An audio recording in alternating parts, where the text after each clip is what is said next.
हिमाचल में कांग्रेस की सरकार बनते ही उसके सामने कई चुनौतियां आन खड़ी हुई हैं। दरअसल सुखविंदर सिंह सुक्खू ने मुख्यमंत्री बनने के बाद हिमाचल में स्थित सीमेंट कंपनियों के साथ बैठक करते हुए सीमेंट के दाम कम किए जाने का ऐलान किया था। लेकिन अब सीमेंट कंपनियों ने घाटे का हवाला देते हुए अनिश्चित काल के लिए प्लांट बंद करने का नोटिस कंपनियों के गेट पर चस्पा कर दिया, जिसके चलते फैक्ट्री में काम करने वाले मजदूरों और इस काम से जुड़े हजारों लोगों के माथे पर चिंता की लकीरें खिंच गई हैं। सीमेंट कंपनियों का तुगलकी फरमान। हिमाचल स्थित सीमेंट कंपनियों ने बंद किए अपने प्लांट। बिलासपुर के बरमाणा स्थित एसीसी कंपनी का प्लांट बंद। सोलन के दाड़ला घाट स्थित अंबुजा सीमेंट ने भी किया प्लांट बंद। 15,000 कर्मचारियों व कामगारों की रोजी रोटी पर पड़ेगा असर। मजदूर वर्ग से लेकर वो ट्रांसपोर्टर जो तैयार माल की ढुलाई करते हुए सीमेंट की सप्लाई को अंजाम देते हैं, वह पिछले लंबे अरसे से माल भाड़ा बढ़ाए जाने की बात कर रहे हैं। लेकिन अब बिलासपुर के बरमाणा और दड़ला घाट में स्थित सीमेंट कंपनियों ने घाटे का हवाला दे प्लांट को बंद करने का जो फरमान सुनाया है, उससे ट्रांसपोर्टर वर्ग भी सकते में आ गया है।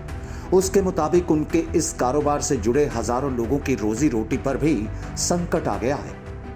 यहाँ के जो जितने भी ट्रांसपोर्टर हैं उनको रोजी रोटी के लाले पड़ गए हैं, और जितने भी यहाँ सारा जो भी व्यापारी वर्ग है, क्योंकि सारा इसी के ऊपर, इन्हीं प्लांटों के ऊपर निर्भर है कि यहाँ से लोगों की रोजी रोटी चलती थी, तभी व्यापारी वर्ग का भी, अन्य दुकानदारों का भी काम चलता था। लेकिन कल जो अडानी ग्रुप ने तुगलकी फरमान जारी किया कि हम अनिश्चित काल के लिए इस प्लांट को बंद कर रहे हैं, और अपने जो यहाँ के जो कर्मचारी है उनको भी ये लेटर दे दिया गया, जब तक आपको अगली कॉल नहीं की जाती तब तक आप घर में बैठे रहो। इससे पूरे बिलासपुर में लोगों में एक पूरा रोष पैदा हो गया है कि ये जो फैसला है ये बहुत गलत फैसला है, क्योंकि ये बोलते हैं रेट कम है। ये बहुत दुर्भाग्यपूर्ण है। इससे बहुत बेरोजगारी बढ़ेगी।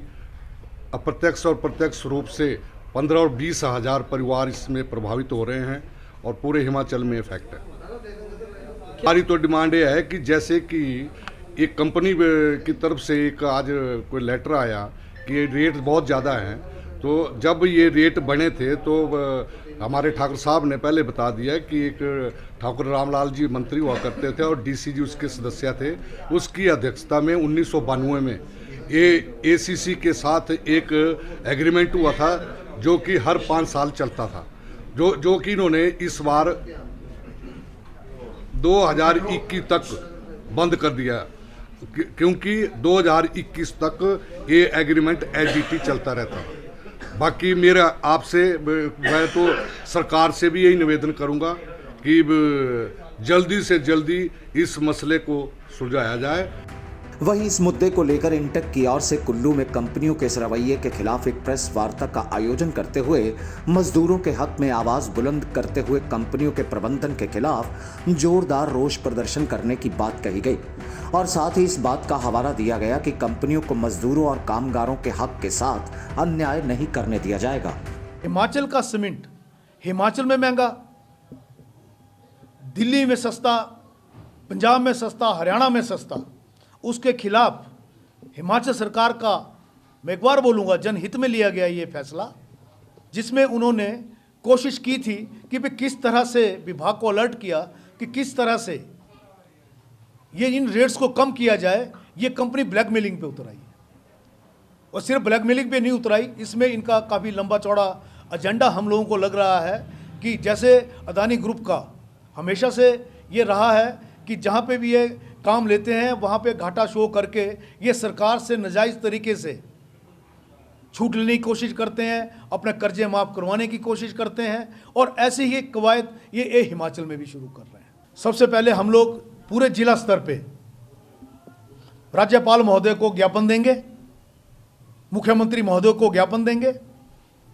उसके बाद तब भी अगर कोई बात नहीं बनी, हम लोग हर जिला मुख्यालय में धरने पे तो बैठेंगे ही बैठेंगे, साथ में हमारे जितने भी कर्मचारी हैं, जितने भी हमारे यूनियन के लोग हैं, जितने भी हमारे सामाजिक संस्थाओं से जुड़े लोग हैं, वो लोग बरमाणा और दाड़ला घाट और हिमाचल के विभिन्न हिस्सों के जो लोगों के हितों के ऊपर कुठाराघात हुआ है, उनके साथ कंधे से कंधा मिला के उनकी लड़ाई को लड़ेंगे।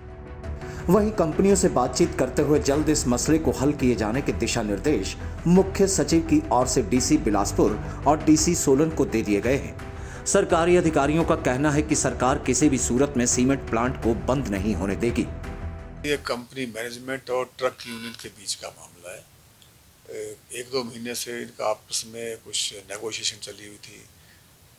कंपनी ने कुछ मैन्युफैक्चरिंग प्रोसेस में बदलाव किए हैं, तो वो यूनियन को मान्य नहीं थे, तो आपस में इनका चला हुआ था और ऐसा लग रहा था कि मामला हल हो जाएगा।